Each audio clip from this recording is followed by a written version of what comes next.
Hello everyone. तो कैसे हो आप लोग? तो आज हम लोग क्लास सेवेंथ का चैप्टर 2 अरिथमेटिक एक्सप्रेशन का पेज नंबर 29 से लेकर 34 तक का एक्सप्लेनेशन देखने वाले हैं। और आज का टॉपिक है swapping and grouping, swapping the order of things in everyday life, फिर मोर एक्सप्रेशंस एंड देयर टर्म्स। अगर आप यहाँ पे नए हो तो मेरे चैनल को सब्सक्राइब जरूर कर लेना, इससे मुझे मोटिवेशन मिलता रहता है कि आपके लिए अच्छे अच्छे कंटेंट बनाता रहूँ। तो यहाँ पे स्वैपिंग एंड ग्रुपिंग में क्या सीखना है? देखो मेन चीज तो क्या बताया, देखो जैसे कि एग्जांपल 6 है, यहाँ पे Madhu is flying a drone from a terrace. ठीक है, मधु क्या कर रही है? ड्रोन फ्लाई कर रही है टेरेस से। The drone goes 6 metre up and 4 metre down. ठीक है, ड्रोन जो जाता है पहले तो 6 मीटर अप जाता है, मतलब 6 ऊपर गया, फिर नीचे 4 मीटर है, तो 6 - 4, तो टोटल उसने कितना ट्रेवल करा? 2 मीटर अप में है अभी तक।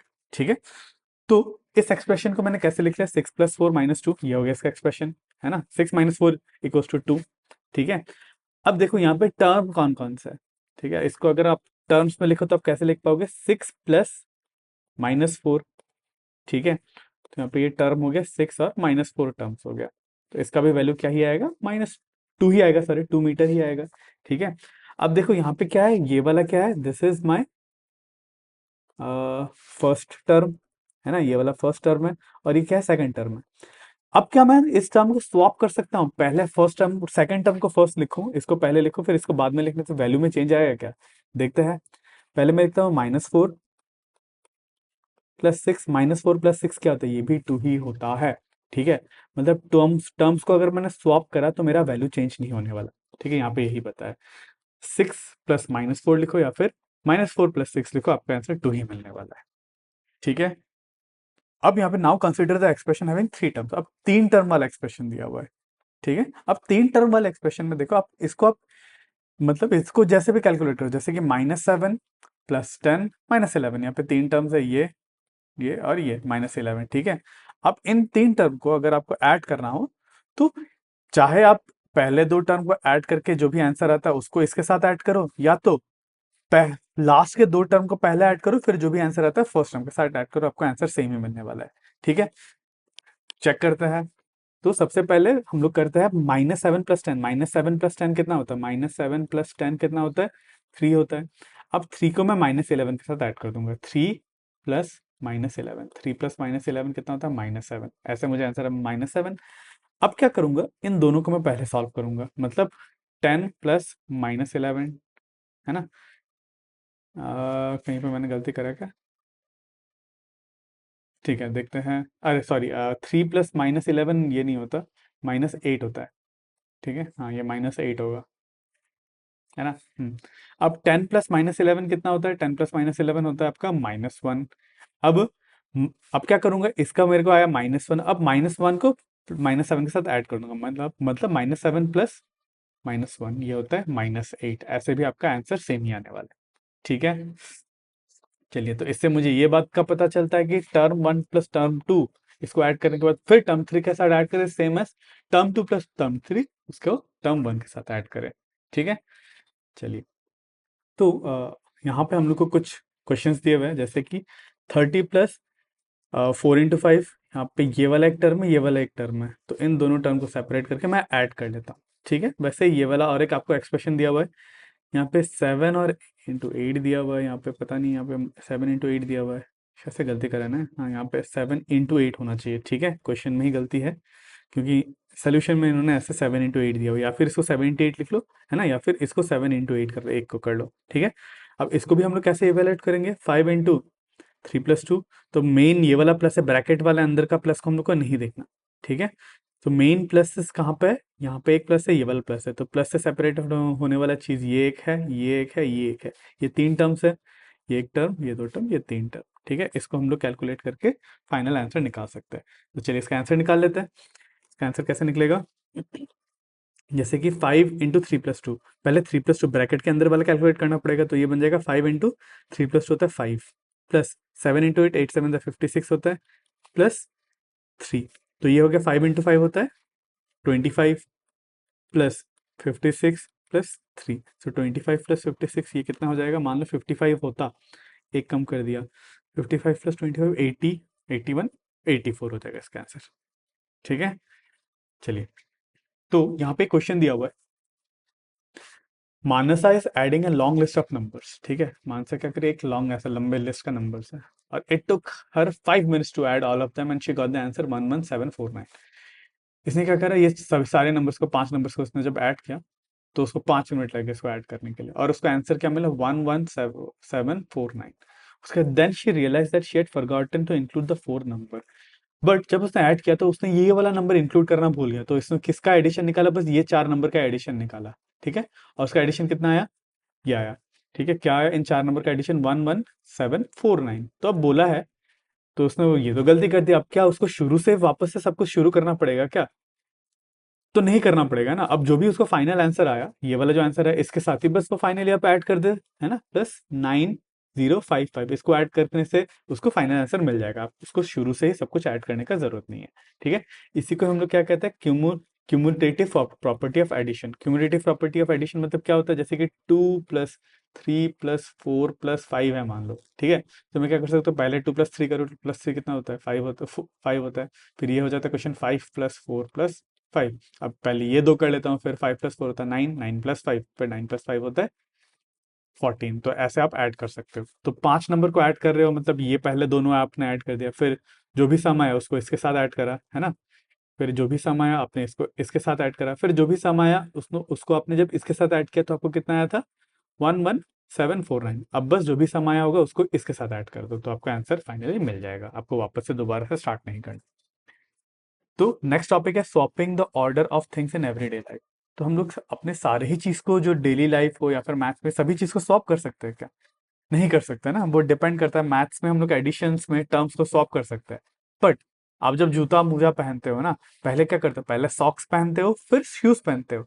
पर अगर आपने स्वैप कर दिया, पहले शूज पहन के सॉक्स पहन लिया, तो क्या वो काम करेगा, नहीं करेगा, ठीक है। तो मैथ्स में भी हम लोग एडिशन में तो स्वैप कर सकते हैं, पर जरूरी नहीं है कि हर जगह पे स्वैपेबल हो, ठीक है। चलिए अब आगे बढ़ते हैं, मोर एक्सप्रेशंस एंड देयर टर्म्स।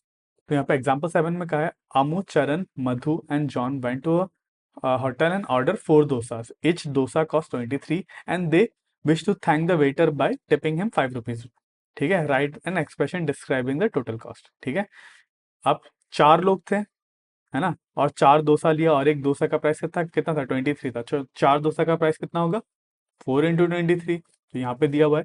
और उन्होंने 5 रुपए का एक टिप भी दिया प्लस 5 रुपीज, तो ये होगा उनका टोटल कॉस्ट, ठीक है। 4 × 23 + 5। अब इसको आपको कैलकुलेट करना है, तो कैलकुलेट कैसे करेंगे, अब देखो, ये प्लस है, प्लस से सेपरेटेड चीजें क्या है, ये और ये, पहले इसको कैलकुलेट कर लेते हैं, मतलब 4 × 23 को पहले कैलकुलेट करेंगे। तो 4 × 23 कितना होता है, 4 × 3 12 कैरी 1 4 8 92, 92 + 5, 92 + 5 होता है 97, ठीक है। चलिए अब नेक्स्ट यहाँ पे बोला, if the total number of friends goes up by 7 and the tip remains the same, how much will they have to pay. इसका भी आपको एक्सप्रेशन आप खुद से लिखना है, ठीक है, ये आपके लिए ही होमवर्क है। आपको बस सिंपली क्या करना है, चलो मैं ही बता देता हूँ। अब 7 लोग चले गए, टिप सेम रहा, तो 7 लोगों ने 7 डोसा ऑर्डर किया होगा, 7 × 23, और टिप कितना है, tips remain the same, tips is 5, तो 7 × 3 पहले मल्टीप्लाई करना पड़ेगा, फिर उसको ऐड करना पड़ेगा, this would be our answer, ठीक है। चलिए अब देखते हैं एग्जांपल 8। यहाँ पे बोला, children in a class are playing fire in the mountain, run run run, ठीक है। तो एक गेम है, तो इधर पे इस गेम में क्या होता है, जो एक क्लास के सारे चिल्ड्रंस रहते हैं, वो लोग ऐसे ग्रुप में रहते हैं, जितने भी चिल्ड्रन रहते हैं। फिर क्या करती है, टीचर एक नंबर कॉल करती है, मान लो टीचर ने रैंडम एक नंबर 5 उसने चिल्लाया, टीचर सेड 5, तो सारे स्टूडेंट्स को 5 5 का ग्रुप बनाना रहता है, 5 5 5 5 5 5, ठीक है। पर ऐसे 5 ग्रुप बनाने पे मान लो 3 स्टूडेंट रह गए, तो ये 3 स्टूडेंट क्या होता है, आउट हो जाते हैं गेम से, ये 3 आउट हो गए, ठीक है। तो इसी गेम को कहते हैं हम लोग fire in the mountains, run run run run, ठीक है। तो मान लो, तो इस क्वेश्चन जब गेम खेल रहे थे, टीचर ने पहले बार क्या चिल्लाया, 5 चिल्लाया, ठीक है। 5 चिल्लाने पे 1 2 3 4 5 6, 6 ग्रुप्स बन गए 5 के, और 3 अलग रह गए। तो इसका अगर मुझे एक्सप्रेशन लिखना हो तो कैसे लिखूंगा, 6 ग्रुप बन गए 5 के, और 3 + 3 एक्स्ट्रा बाहर रह गए, ठीक है। तो कितने टर्म्स, इसको अगर टर्म सेपरेट देखे तो ये प्लस है, प्लस से सेपरेटेड आउट चीजें क्या है, दिस एंड दिस, तो मेरे टर्म्स क्या क्या हो जाता है, 6 × 5 और 3, तो 6 × 5 कितने होते हैं, 30 + 3, तो टोटल कितने स्टूडेंट्स थे क्लास में, 33 स्टूडेंट्स थे। तो यही तो कहा है ना, 33 स्टूडेंट्स है, children in the class this this this, ठीक है, रूबी वांटेड, ठीक है, other 33 students were playing in the game. ठीक है, चलिए, अब वैसे ही यहाँ पे आगे बोला है, if each of the for each of the cases below right an expression and identify the terms. If the teacher had called four, तो रूबी क्या लिखती है, अगर टीचर ने फोर कहा, चिल्लाया होता, तो जो ग्रुप बनता तो कैसा बनता। अब चार स्टूडेंट्स का, एक दो तीन चार, मान लो एक ग्रुप बन गया, वैसे एक दो तीन चार और एक ग्रुप बन गया, एक दो तीन चार और एक ग्रुप बन गया, एक दो तीन चार और एक ग्रुप। कितने ग्रुप बने, चार के चार ग्रुप, मतलब 16 बने, टोटल 33 स्टूडेंट्स है, अभी तक 16 ही हुआ है। तो एक दो तीन चार और एक ग्रुप, एक दो तीन चार और एक ग्रुप, एक दो तीन चार और एक ग्रुप, एक दो तीन चार और एक ग्रुप। अभी कितने ग्रुप बने, एक दो तीन चार पाँच छः सात आठ, आठ ग्रुप बने। 8 × 4 मतलब 32, 32 के ग्रुप बने, पर एक बाहर रहेगा, +1 एक्स्ट्रा रह जाएगा, तो मैं क्या लिखूंगा, 8 × 4 + 1, ये मेरा एक्सप्रेशन हो जाएगा। ठीक है, नेक्स्ट क्या बोला, if teacher had called out 7, Ruby would have wrote, अगर 7 कॉल आउट होता तो क्या होता, 7 × 4, 7 × 4 होता 28, प्लस और कितने बचे, 5 बचे, 7 × 4 + 5। ठीक है, ये एक्सप्रेशन लिखते हैं। अब देखते हैं एग्जाम्पल लाइन, यहाँ पे कहा है, Raghu bought 100 kg of rice from wholesale market and packed into 2 kg packet. He already had 2 kg, 4 2 kg packet, उसके पास 4 2 kg के पैकेट ऑलरेडी थे। ठीक है, 4 2 kg के पैकेट उसके पास ऑलरेडी थे। एक, इसको थोड़ा सा छोटा पैकेट बना लेते हैं, एक, दो, तीन, चार, ये 2 kg के चार packet, 2 kg, 2 kg, 2 kg, 2 kg के चार पैकेट थे। और उसने क्या कर, 100 किलो राइस फिर से ऑर्डर किया, खरीदा, और उसको चार, 2 2 kg के पैकेट में डिवाइड करे, तो टोटल नंबर ऑफ पैकेट्स उसके पास कितने होंगे, टोटल नंबर ऑफ पैकेट कितने होंगे, चार उसके पास ऑलरेडी थे, प्लस उसने 100 kg के दो दो पैकेट बनाए, 100 ÷ 2, है ना, 100/2 करोगे तो कितना मिलेगा, 50, तो आपको आंसर मिलेगा 4 + 100/2 इज 50, तो आपको आंसर मिलेगा 54। तो उसके पास टोटल कितने पैकेट्स होंगे, 54 पैकेट्स। तो इसका टर्म हम लोग एक्सप्रेशन कैसे लिखेंगे, कुछ ऐसे लिखेंगे। ठीक है, चलिए, अब देखते हैं एग्जाम्पल 10, यहाँ पे कहा है, Kanan has to pay 432 to a shopkeeper using 1 rupee coin, 5 rupee coin, 10 rupee, 20, 50 and 100 rupee coin. How can he do it. ठीक है, तो कनन को शॉपकीपर को 432 पे करना है, ये सारे कॉइन्स यूज करके, तो वो कैसे करेगा। ठीक है, पहला तरीका क्या है, वो 100 रुपीज के चार दे दे, 4 × 100 कर दे, तो 4 × 100 कितना होता है, 400 होता है। ठीक है, फिर 20 रुपए का एक कॉइन करे, है ना, 1 × 20 करे, तो ये हो गया 20 रुपीज। ठीक है, फिर 10 रुपए के भी दो कर दे, है ना, 2 × 10, ये हो जाएगा 20, है ना, नहीं 432 है, 10 रुपए का एक ही करना पड़ेगा, तो ये हो जाएगा 10, है ना, और 1 रुपए के दो, 1 × 2, तो ये हो जाएगा 2, इन सबको ऐड करोगे तो 432 निकल के आएगा। ये एक तरीका हो गया। तो ऐसे और भी तरीके हैं, है ना, और दूसरा तरीका क्या है, वो 50 के 8 कॉइन दे दे, है ना, 50 रुपीज के 8 कॉइन दे दे, फिर 10 का एक कॉइन दे दे, और 5 के 4 कॉइन दे दे, और 2 का एक कॉइन दे दे, 1 का 2 कॉइन दे दे, है ना, ये भी एक तरीका है। ऐसे बहुत सारे तरीके निकाल सकते हैं। मैं और एक तरीका निकाल के दिखाऊंगा, आप बाकी खुद से कर लेना। ठीक है, और क्या कर सकता है, जैसे कि वो कर सकता है 100 के 3 कॉइन दे सकता है, तो हो गया 300, है ना, फिर 50 के 2 कॉइन दे सकता है, 50 के 2 कॉइन दे तो हो गया 100। ठीक है, फिर 10 के वो 3 कॉइन दे सकता है, तो हो गया 30, और एक के वो 2 कॉइन दे सकता है, हो गया 2। इसको अगर आप इसको ऐड करोगे तो भी आपको 432 ही मिलेगा।